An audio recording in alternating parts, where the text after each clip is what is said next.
ఒక వ్యక్తి ఆత్మీయంగా వృద్ధి చెందుతున్నాడు, లేకపోతే వృద్ధి చెందాలని అనుకుంటున్నటువంటి వారు ఏ విషయంలో వృద్ధి చెందాలి అని అంటే పరిశుద్ధతలో.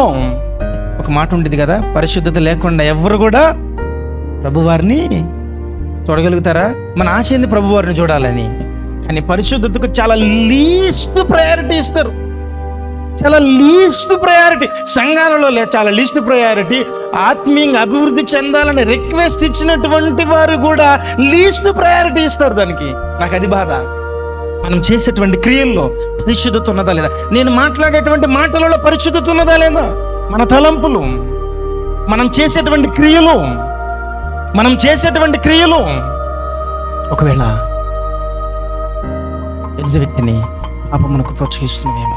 పరిశుద్ధత ఆయుధంగా చేసుకుని మనం ఆత్మీయంగా ఎదగాలని ప్రేరేపిస్తున్నటువంటి నీవు నేను, దేవా నేను పరిశుద్ధతలో వృద్ధి చెందాలి,